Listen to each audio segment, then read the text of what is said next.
Space is a harsh environment, but over the years, countries with astronaut programs have learned how to handle complex problems while in orbit high above the Earth.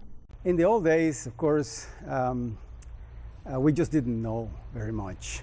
And space was a real unknown. Initial training for U.S. astronauts has changed over the years. Early on, scientists prepared them for the unknown, what could happen, what could go wrong in zero gravity. Explore! Over! Explore! The very first U.S. astronauts selected in the late 1950s fit a rigid criteria.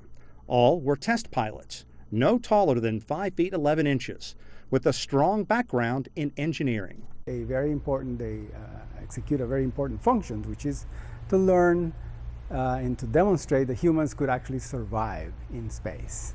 A lot has changed during more than 50 years of space travel. NASA has broadened its ranks from military pilots to include citizen scientists. The average number of college years completed by an astronaut jumped from 4 to nearly 8.5. I'm doing the second of 4 bolts, and then I still have caps to go. Training has also graduated.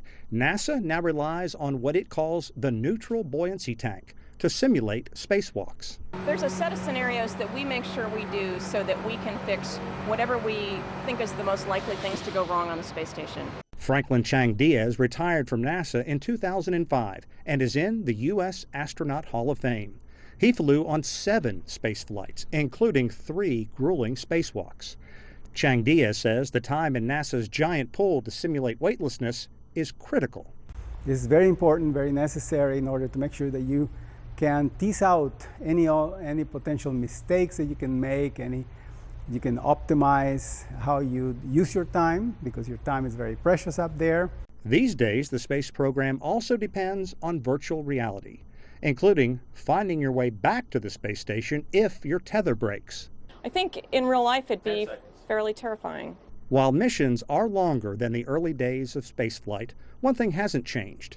U.S. astronauts still spend hours in the classroom with books and computers. While it may not be glamorous, in the end it helps with the most important goal, returning safely to Earth. Sean Callebs, CCTV in Washington.